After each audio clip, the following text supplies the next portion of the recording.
This is my student support system. Keep watching, keep learning. तो nervous system क्या है, क्या इसके पार्ट्स हैं, उसकी एनाटॉमी और फिजियोलॉजी हम देखेंगे।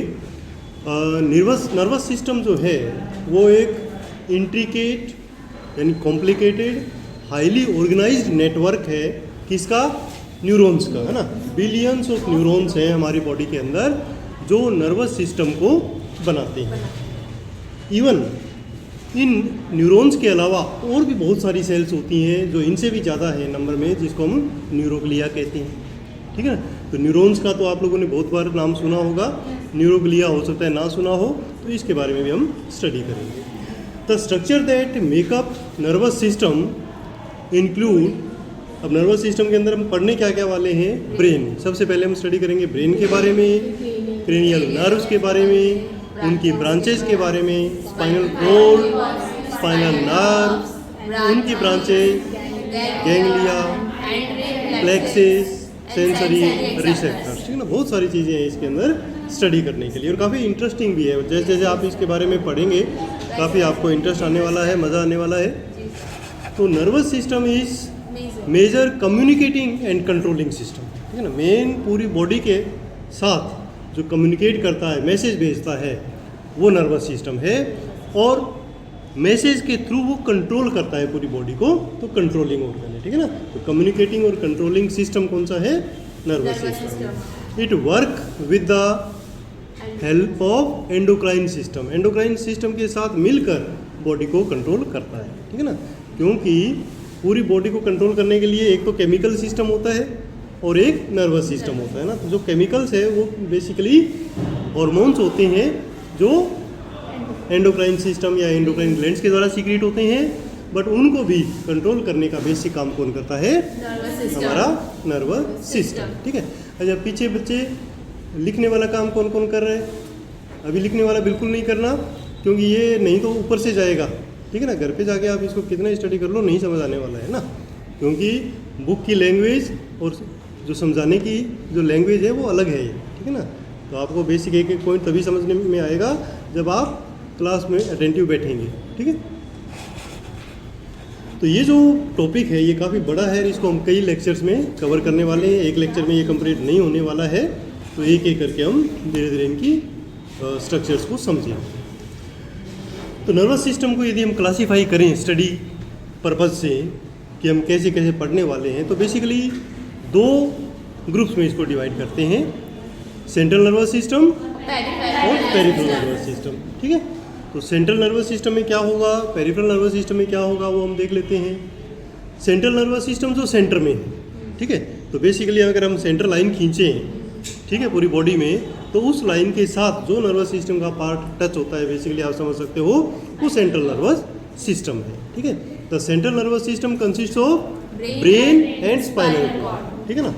ब्रेन है और स्पाइनल कॉर्ड है, यानी बेसिकली जैसे आप समझ सकते हैं कि जो हमारा पावर हाउस है जहाँ से सब तरफ सप्लाई होती है वो ये है, ठीक है ना, ब्रेन और स्पाइनल कॉर्ड। बाकी जगह इसके तार खींचे हुए हैं, वहाँ पर अपने को मैसेज मिल जाती है, ठीक है ना।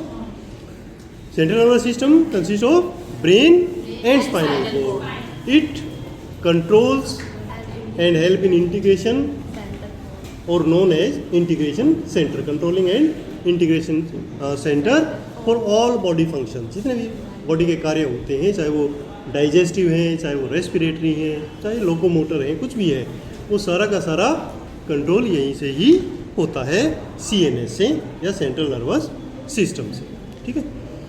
अच्छा, सेंट्रल नर्वस सिस्टम इसको क्यों कहते हैं ये मैंने आपको बता ही दिया कि ये सेंट्रल लाइन में जुड़ा हुआ नर्सिंग जो इसका पार्ट है बॉडी का, नर्वस सिस्टम का, जिसके अंदर ब्रेन और स्पाइनल कॉर्ड आ जाते हैं, ठीक है ना।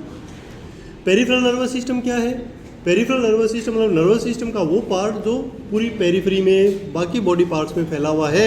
इवन आप लोगों को पता है कि अगर अंगुली का एक पार्ट भी आप टच करते हो तो वहाँ भी आपको सेंसेशन रिसीव होते हैं, तो वो नर्वस सिस्टम का पार्ट है। तो वहाँ तक जो नर्वस सिस्टम के पार्ट फैले हुए हैं वो पेरिफेरल नर्वस सिस्टम है। और बेसिकली इसमें क्या आते हैं, हमारी नर्व्स, ठीक है ना, जो पेरिफेरी बॉडी पार्ट्स को सेंट्रल नर्वस सिस्टम से जोड़ते हैं, ठीक है ना।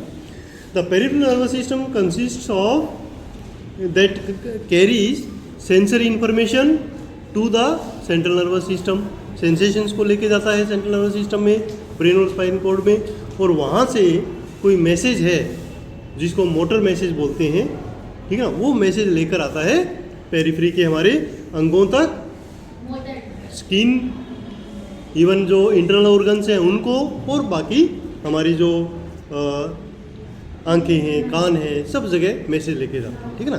तो वो जो नर्व्स होंगी या जो बॉडी नर्वस सिस्टम का पार्ट होगा उसको हम क्या कहेंगे, पेरिफेरल नर्वस सिस्टम, ठीक है ना। और इसमें दो प्रकार के सेंसेशन होते हैं, आपको पता ही है, या तो सेंसेशन सेंसरी होगा, मतलब जो पेरिफेरी से ब्रेन तक जाएगा, या मोटर होगा जो ब्रेन से पेरिफेरी तक आएगा, ठीक है।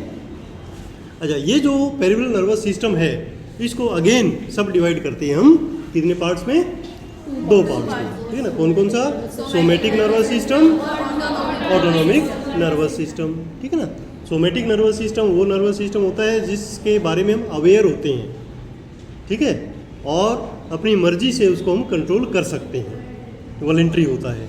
जबकि जो ऑटोनॉमिक नर्वस सिस्टम है वो हमारे बस में नहीं होता, वो अपने आप इनवॉलंटरी काम करता है हमारी बॉडी के भले के लिए, ठीक है ना। काम भलाई का ही करेगा बट ऑटोनॉमिक होगा, विदाउट कंट्रोल वो चलता रहता है, ठीक है ना। जैसे सांस ले रहे हैं हम, ठीक है ना, बातचीत कर रहे हैं, कुछ भी खा रहे हैं, सांस अपने आप आ रहा है, तो उसको कंट्रोल कौन कर रहा है, ऑटोनॉमिक नर्वस सिस्टम, ठीक है ना। इस प्रकार वो, इनको डिटेल भी हम आगे पढ़ने वाले हैं। Somatic nervous system is under voluntary control, हम ये हमारी इच्छा के ऊपर वो डिपेंड करता है, और ज़्यादातर जो इफेक्टर हैं, इफेक्टर मतलब वो अंग जो इसके कंट्रोल में होते हैं सोमेटिक नर्वस सिस्टम के, वो सेंट्रल नर्वस सिस्टम के निर्देशों के अनुसार, इंस्ट्रक्शंस के अनुसार कार्य करते हैं, ठीक है।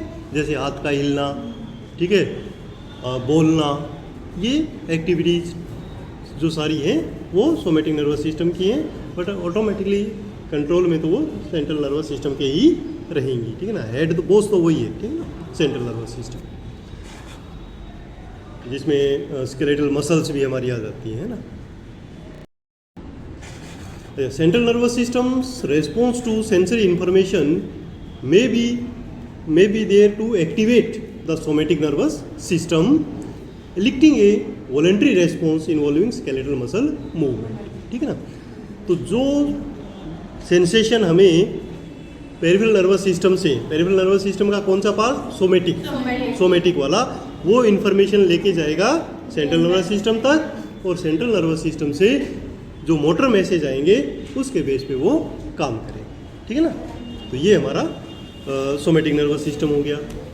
इसी प्रकार जो ऑटोनॉमिक नर्वस सिस्टम है वो क्या है, वो भी काम तो ऐसे ही करता है, मैसेज तो लेके जाता है, ठीक है ना, बट काम अपने आप कर लेता है, हमारे वॉलंटरी उसके कंट्रोल में नहीं होता, क्योंकि वो फीड किया हुआ है। जैसे हम कंप्यूटर में फीड कर देते हैं ना, कि अगर ये रेस्पॉन्स आए, जो ऑटोमेटिक ईमेल्स होती हैं कि ये मैसेज आए तो ये मैसेज चला जाए, है ना, वो सिस्टम होता है इसके अंदर, कि वो इस प्रकार की प्रतिक्रिया होगी तो ब्रेन में पहले ही फीड है कि ये कर देना है, ठीक है ना। ये सिस्टम ऑटोमेटिक होता है। तो इसमें जो इफेक्टर ऑर्गन होते हैं वो कौन से होते हैं, स्पेशली स्मूथ मसल्स और कार्डियक मसल। स्मूथ मसल कौन सी होती हैं, ये मसल्स के बारे में जो है आपने पढ़ा नहीं पूरा, है ना। हाँ, स्मूथ मसल होती है जो इंटरनल ऑर्गन्स में होती है, जो हाथों पे और ये हमारे बाहर वाले ऑर्गन पे होती हैं, वो स्केलेटल मसल्स होती हैं, तो वो तो सोमेटिक के कंट्रोल में होती हैं। और जो इंटरनल ऑर्गन्स वाली होती हैं और हार्ट होती हैं, मसल्स होती हैं, वो किसके कंट्रोल में होती हैं, सेंट्रल नर्वस सिस्टम, इसके ऑटोनॉमिक नर्वस सिस्टम के कंट्रोल में होती हैं, और वो अपने आप कार्य करती हैं depending upon need of the body, ठीक है, बॉडी की नीड के अनुसार। प्लस कुछ और चीज़ें भी हैं जो इसको कंट्रोल करती हैं, वो क्या है, केमिकल मैसेंजर्स, ठीक है ना, कुछ केमिकल मैसेंजर्स होते हैं, हार्मोनल इफेक्ट्स होते हैं, उनके बेस पे ऑटोनॉमिक नर्वस सिस्टम अपने आप उसको कंट्रोल कर लेता है, ठीक है। अच्छा, ये जो ऑटोनॉमिक नर्वस सिस्टम है ये अगेन डिवाइड किया गया है किसमें, सिंपैथेटिक एंड पैरासिम्पैथेटिक में, ठीक है ना। ऑटोनॉमिक नर्वस सिस्टम भी दो तरीके से काम करता है, सिंपैथेटिक और पैरासिम्पैथेटिक नर्वस सिस्टम, और ये दोनों एक दूसरे के अपोजिट है, ठीक है ना, इसीलिए बैलेंस बना रहता है, ठीक है ना। एक ऐसा ऑटोनॉमिक नर्वस सिंपैथेटिक वाला क्या करेगा, हार्ट रेट बढ़ाएगा, पैरासिम्पैथेटिक वाला क्या करेगा, हार्ट रेट कम करेगा, तो उससे क्या है, बैलेंस बना रहेगा। एक रेस्पिरेटरी रेट बढ़ाएगा, एक रेस्पिरेटरी रेट कम करेगा, तो बैलेंस बना रहता है ना। एक टेम्परेचर बढ़ाएगा, एक टेम्परेचर कम करेगा, तो बैलेंस बना रहता है ना। तो इन दोनों सिंपैथेटिक और पैरासिम्पैथेटिक का जो बैलेंस है वही हमारी बॉडी में हारमोनियस सिस्टम, एक बैलेंस सिस्टम स्थापित करता है, ठीक है ना। बट कई बार ये गड़बड़ा भी जाता है, ठीक है ना, ये गड़बड़ा जाता है और वो हमारे कंट्रोल में होता नहीं है, तो हमारी बॉडी अजीब अजीब काम करने भी लग सकती है, ठीक है। कई बार कंप्यूटर भी तो ऐसे बिगड़ जाता है ना, वो सिस्टम हमारी बॉडी के अंदर होता है। तो ये तो था जस्ट इंट्रोडक्शन कि नर्वस सिस्टम है क्या। अब हम देखेंगे कि नर्वस सिस्टम बना किस चीज़ से हुआ है, ठीक है। तो नर्वस सिस्टम बना हुआ है बेसिकली न्यूरॉन्स से, इसके अलावा न्यूरोग्लिया होंगी और नर्व्स होंगी, ठीक है ना। तो इनको हम स्टडी कर लेंगे। सबसे पहले आता है न्यूरॉन, ठीक है। न्यूरॉन एक बेसिक सेल है जो स्ट्रक्चरल एंड फंक्शनल यूनिट बनाती है किसका, नर्वस सिस्टम का, ठीक है ना। जैसे यूरिनरी सिस्टम का स्ट्रक्चरल एंड फंक्शनल यूनिट कौन बनाती है, नेफ्रॉन, ठीक है ना। वैसे ही नर्वस सिस्टम का स्ट्रक्चरल एंड फंक्शनल यूनिट बनाती है न्यूरॉन, और ये न्यूरॉन्स ही हैं जो सारा का सारा नर्वस सिस्टम का काम करते हैं, चाहे वो पेरिफेरल हो चाहे वो सेंट्रल हो, ठीक है। हर जगह न्यूरॉन्स ही बेसिक कार्य करते हैं, ठीक है ना। तो neurons consist of axon, dendrites and cell body. अब न्यूरॉन्स की यदि स्ट्रक्चर देखें तो वो कैसे बनी हुई है, उसके 3 पार्ट हैं, कौन कौन से, axon, dendrite and cell body, ठीक है। 3 चीज़ें हो गई। Their function is to transmit the nerve impulse, और काम क्या करते हैं ये, नर्व इम्पल्स को ट्रांसमिट करते हैं। इधर से नर्व इम्पल्स लिया, इधर दे दिया, इधर से लिया, इधर दे दिया, और यूनिडायरेक्शनल होता है ना। एक साइड से लेते हैं, दूसरी साइड दे देते हैं, उधर से लेके इधर नहीं दे सकते, ठीक है ना। ये इनका सिस्टम होता है, एक साइड में वन वे इनका चलता है, इसलिए फास्ट होता है। जहाँ वन वे रास्ते होते हैं वो फास्ट होते हैं ना, तो इनका फास्ट चलता है। Their function is to transmit the nerve impulse. Nerve impulse only travel in one direction, ठीक है ना। इधर से लिया, इधर दिया। फ्रॉम रिसेप्टिव एरिया, कहाँ से लेंगे, एक रिसेप्टिव एरिया होता है न्यूरॉन का, वहाँ से लेंगे। और रिसेप्टिव एरिया होता कौन सा है, डेंड्राइट्स, ठीक है ना। तो जो डेंड्राइट है वो मैसेज रिसीव करने का कार्य करते हैं और जाते किस तरफ है, एक्सोन की तरफ, ठीक है ना। एक्सोन से जो दूसरा नर्व सेल होगी, दूसरा न्यूरॉन होगा, उसके डेंड्राइट को दे देगा, फिर वो आगे जाएगा एक्सोन में, फिर वो अपने से तीसरे आगे को दे देगा, है ना। तो डेंड्राइट उसका एक प्रकार से ये लेने का हाथ है और एक्सोन देने का हाथ है, ठीक है ना। तो ये सिस्टम है हमारा रिसीविंग पार्ट का और डोनेटिंग पार्ट का, ठीक है ना। तो इस प्रकार ये कार्य करता है। बीच में इसकी सेल बॉडी होती है। सेल बॉडी क्या करेगी, सेल बॉडी अपने नॉर्मल सेल का काम करेगी, ठीक है ना। खाना खाएगी, पिएगी, एनर्जी निकालेगी, ठीक है ना। वो सारा काम सेल बॉडी करेगी। जो नॉर्मल एक सेल होती है वो सारी चीज़ें इस बॉडी के अंदर होती है, न्यूक्लियस, माइटोकॉन्ड्रिया जो भी है वो सब इसके अंदर होंगे, ओके। इसकी स्ट्रक्चर यदि देखें तो क्लियर दिखाई देती है कि सबसे पहले सेल बॉडी को देख लेते हैं। तो cell body, nerve cell is very considerably, vary करती है।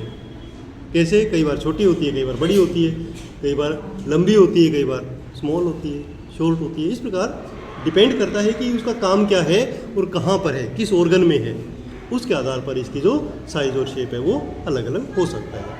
कई बार तो बहुत ही छोटी होती हैं और कई बार बड़ी भी हो जाती है।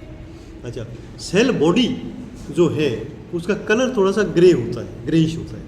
इसलिए जो हमारा ब्रेन का एक ग्रे मैटर आपने सुना होगा, तो जो ग्रे मैटर होता है वो बॉडीज़ के द्वारा बनता है, यानी जहाँ पर बॉडी ज़्यादा होंगी वहाँ पर ग्रे मैटर दिखेगा हमें, और जहाँ पर एक्सोन्स और डेंड्राइट होंगे वहाँ पर वाइट दिखेगा, ठीक है ना, क्योंकि उसका कलर ही ऐसा होता है ना।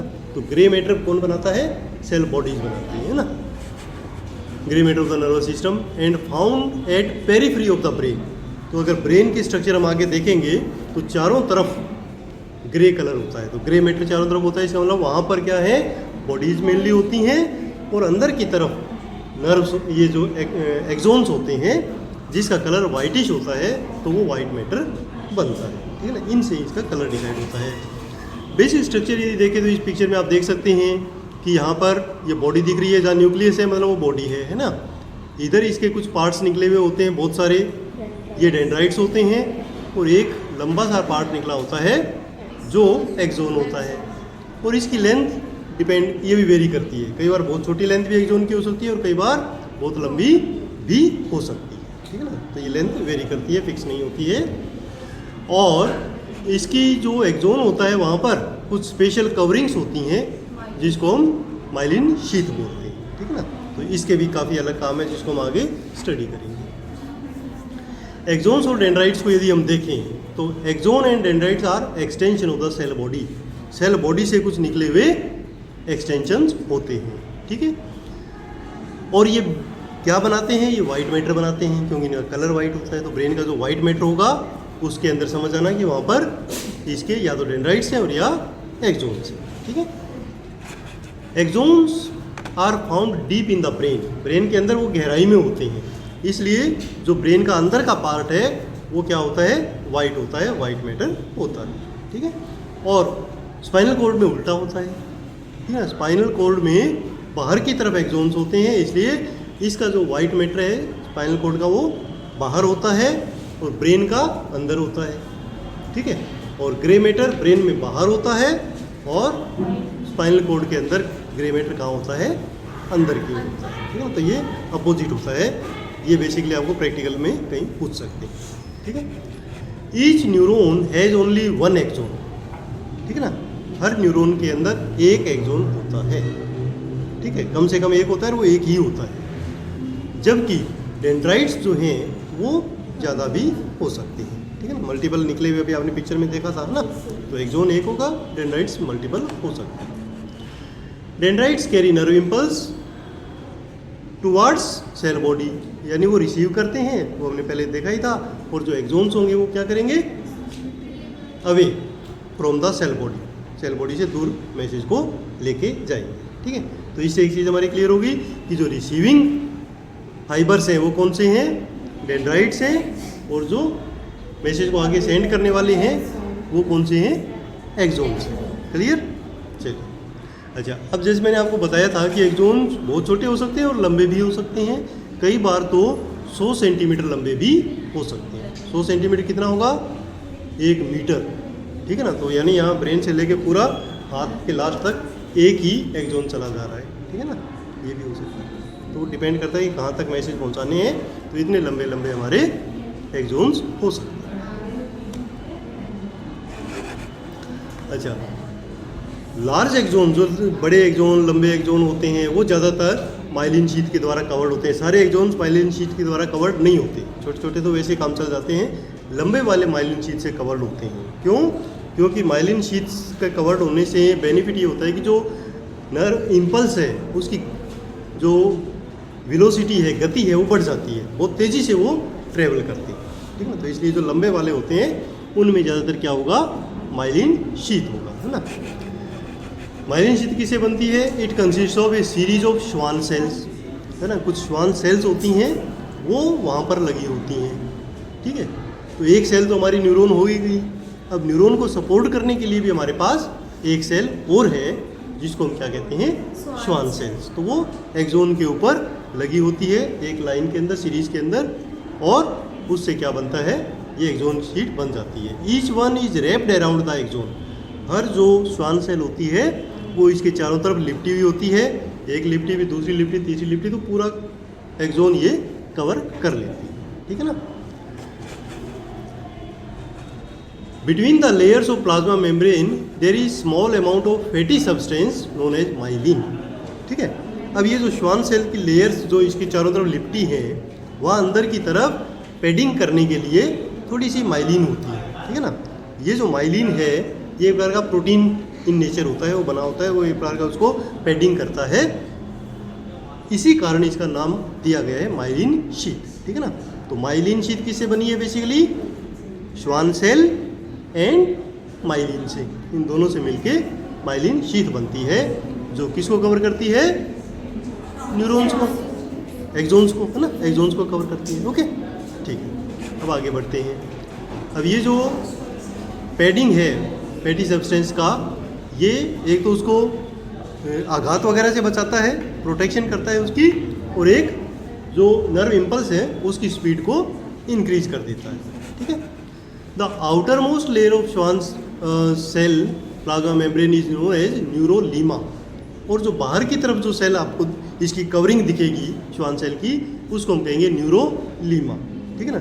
तो न्यूरोलीमा क्या होगी? न्यूरोलीमा एक मेम्ब्रेनस स्ट्रक्चर होगी जो माइलिन शीथ को कवर कर रही है। ठीक है ना। तो ये उसको कवर, एक प्रकार की कवरिंग हो गई जिसका नाम हो जाएगा न्यूरोलीमा। ये न्यूरोलीमा नाम याद रखना कि आगे हम नर्व पढ़ेंगे तो उसमें इसका नाम भी आएगा। ठीक है ना। तो एक्सोन की कवरिंग माइलिन शीथ, और माइलिन शीथ का सबसे बाहरी पार्ट वो क्या है? न्यूरोलीमा है। ठीक है ना। जो एक प्रकार से श्वान सेल की ही मेम्ब्रेन होती है। ठीक है ना, सेल मेम्ब्रेन होती है। अब आगे बढ़ते हैं कि ये जो there are tiny areas of exposed axolemma between adjacent Schwann cells. अब जैसे एक श्वान सेल ने कवर किया, फिर दूसरी सेल ने कवर किया, फिर तीसरी सेल ने कवर किया, तो उनके बीच में थोड़ा सा जगह बच जाती है जहाँ पर एक्सोन कवर्ड नहीं होता है। ठीक है ना, एक्सपोज होता है। उसको हम क्या बोलते हैं? उस स्पेस को हम बोलते हैं नोड्स ऑफ रेनवियर। ठीक है ना, नोड्स ऑफ रेनवियर। और ये एक्सोन में जगह जगह होती हैं। ठीक है। तो कि अगर दोबारा से आपको कोई प्रैक्टिकली पूछे कि नोड्स ऑफ रेनवियर क्या होते हैं, तो नोड्स ऑफ रेनवियर जो एक्सोन का एक एक्सपोज्ड पार्ट होता है जहाँ पर माइलिन शीथ चढ़ी हुई नहीं होती है। ठीक है ना, वो नोड ऑफ रेनवियर होगा। और node of Ranvier he main वो एक पार्ट है एक्सोन का जो नर्व इम्पल्स की स्पीड में इंक्रीज करने में हेल्प करता है, क्योंकि वहाँ से वो जंप करता हुआ चलता है ना। तो इस प्रकार इसका बेनिफिट होता है ना। Which assist in the rapid transmission of nerve impulse in myelinated. तो नॉन माइलिनेटेड जो न्यूरॉन होंगे उनमें स्पीड क्या होगी? कम होगी, और माइलिनेटेड में ज़्यादा होंगी, क्योंकि वहाँ पर नोड ऑफ रेनवियर होते हैं। ओके, तो ये हो गया हमारा बेसिक न्यूरॉन के बारे में एक स्टडी। अब आगे बढ़ते हैं कि न्यूरॉन्स का क्लासिफिकेशन कैसे होता है। ठीक है ना। न्यूरॉन्स कई टाइप के होते हैं। बेसिकली जो क्लासिफिकेशन है वो दो प्रकार से हम ले सकते हैं। स्ट्रक्चरल क्लासिफिकेशन, जिसमें हम स्ट्रक्चर के बेस पे उसको क्लासीफाई करेंगे, और एक होगा फंक्शनल क्लासिफिकेशन। ठीक है। तो स्ट्रक्चरल क्लासिफिकेशन के बेस पे ये तीन टाइप के हो गए: मल्टीपोलर, बाइपोलर और यूनिपोलर। और फंक्शनल के बेस पे हो गए सेंसरी, मोटर एंड इंटरन्यूरॉन। ठीक है ना। अब इनके बारे में थोड़ा थोड़ा देख लेते हैं कि ये क्या है। मल्टीपोलर न्यूरॉन, मल्टीपोलर में क्या होगा कि it usually have several dendrites and one axon. ठीक है ना। तो एक तो एक्सोन हो गया, तो एक पोल ये हो गया, एक इधर डेंड्राइट निकला हुआ है, एक इधर निकला हुआ है, एक इधर निकला हुआ है, एक इधर निकला हुआ है। तो एक सेल के चारों तरफ कई पोल हो गए। ठीक है ना। तो इसलिए इनको हम क्या कहते हैं? मल्टीपोलर। तो नॉर्मली जो हम स्ट्रक्चर देखते हैं बुक्स के अंदर वो मल्टीपोलर की ही दिखाई होती है, बाकी की नहीं दिखाई होती है ना। तो वो मल्टीपोलर हो गया। अच्छा, इस टाइप के जो न्यूरॉन हैं ज़्यादातर कहाँ होते हैं? सेंट्रल नर्वस सिस्टम में होते हैं, ब्रेन में या स्पाइनल कॉर्ड में। ठीक है। अच्छा, बाइपोलर क्या होगा? बाइपोलर के अंदर एक साइड में एक्सोन होगा और दूसरी साइड में एक डेंड्राइट होगा। ठीक है, एक ही डेंड्राइट होगा। तो ये इस टाइप से कैसे हो जाएंगे? बाइपोलर हो जाएंगे, एक इधर और एक इधर, है ना। They have one main dendrite and one axon.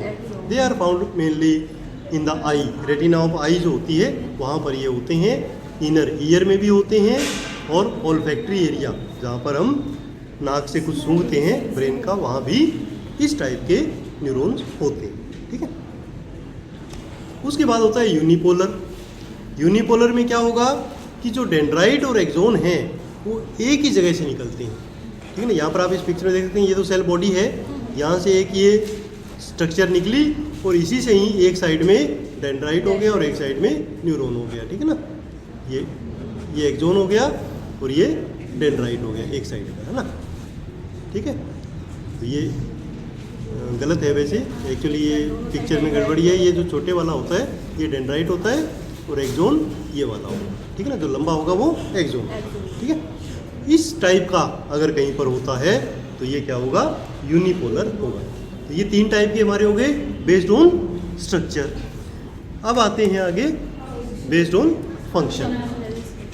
Function के बेस पे हमारे पास अगेन तीन टाइप के हैं। एक है सेंसरी न्यूरॉन। सेंसरी न्यूरॉन क्या होगा? जो सेंसेशन लेगा, जो रिसीव करेगा, है ना। तो इस टाइप के जो न्यूरॉन थे वो केवल रिसीविंग होते हैं, मोटर नहीं होते हैं, क्योंकि आपको मैंने बताया था यूनिलेटरली चलते हैं, मोस्टली एक साइड में ही जाते हैं। तो sensory neuron are also known as efferent neuron, ठीक है ना, एफरेंट न्यूरॉन भी इसको कहेंगे।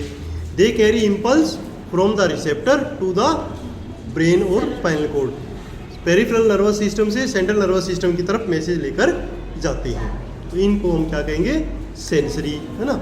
Sensory neuron are found in the skin, skeletal muscles and joints, जहाँ से ये मैसेज को लेके जाएंगे ऊपर, है ना। और सोमेटिक नर्वस सिस्टम से होते हैं, इसलिए हम इसको सोमेटिक सेंसरी न्यूरॉन भी बोलते हैं। अच्छा, कुछ जो है वो इंटरनल ऑर्गन्स में भी होते हैं, ठीक है ना, जैसे स्टमक में। अब स्टमक में पेट दर्द होता है ना आप लोगों को, बहुत बार होता है ना, तो उसका मैसेज कहाँ से आता है, वो भी सेंसरी न्यूरॉन से आता है, बट उनको कहते हम विसरल सेंसरी न्यूरॉन है, ठीक है ना। जो इंटरनल ऑर्गन के होंगे वो विसरल होंगे और जो बाहर के होंगे वो सोमेटिक होंगे, बट होंगे दोनों ही सेंसरी। एक टाइप का न्यूरॉन होता है मोटर। तो मोटर क्या करेगा, मैसेज को उल्टा चलाएगा, यानी सेंट्रल नर्वस सिस्टम से पेरिफेरल नर्वस सिस्टम की ओर मैसेज लेकर जाएगा, स्किन तक या ऑर्गन्स तक, है ना। तो वो कौन से होंगे, मोटर वाले होंगे, और इनको हम इफरेंट न्यूरॉन भी कहेंगे। सेंसरी वालों को एफरेंट और मोटर वालों को इफरेंट, ठीक है ना, ये नाम से पता लगता है। एफरेंट मतलब आने वाला, इफरेंट मतलब जाने वाला। They carry impulse from central nervous system to effectors. Effectors क्या होते हैं, जिसको काम करना है। इफेक्टर मसल भी हो सकती है, इफेक्टर इंटरनल ऑर्गन्स भी हो सकते हैं, स्किन भी हो सकती है ना, जो भी बाहर की चीज़ें हैं जिनको कुछ काम करना है वो इफेक्टर है। तो वहाँ तक नर्व इम्पल्स को लेके जाते हैं। अच्छा, two types of basic effector होते हैं हमारे पास, मसल्स और ग्लैंड्स। तो मसल्स होंगी तो वो एक्टिविटी करेंगी, और ग्लैंड्स होंगी तो वो क्या करेंगी, सीक्रेशन करेंगी, चाहे हार्मोन्स का कर दिया या एंजाइम्स का कर दिया, है ना, इस प्रकार वो करती है, ठीक है। तीसरा होता है इंटरन्यूरॉन। इंटरन्यूरॉन क्या होता है, इंटरन्यूरॉन एक स्पेशल न्यूरॉन है जो जस्ट मैसेज को एक तरफ से रिसीव करता है, दूसरी तरफ भेज देता है, ठीक है ना। ज़्यादातर ये बीच में होता है, सेंसरी और मोटर के बीच में लगा होता है, ठीक है ना। तो interneurons are also known as association neuron, mainly located in the central nervous system between sensory and motor, ठीक है ना। मोटर न्यूरॉन सेंसरी न्यूरॉन के बीच में होते हैं ताकि मैसेज को रिवर्ट कर सके, है ना, इधर से घुमा सके। तो ये इंटरन्यूरॉन्स होते हैं। Interneuron integrate incoming sensory information from the sensory neurons and elicit motor response by activating the appropriate motor neuron. Most interneurons are multipolar in structure, ठीक है ना। तो इंटरन्यूरॉन इधर से मैसेज रिसीव करेंगे और वहीं से ही वो वापस भी कर देंगे कि काम क्या करना है, ठीक है ना।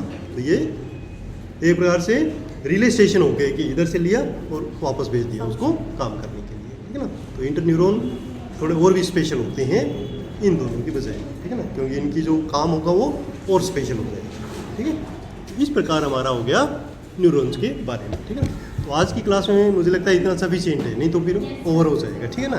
तो आज हमने न्यूरॉन्स की structure, my student support system, keep watching, keep learning.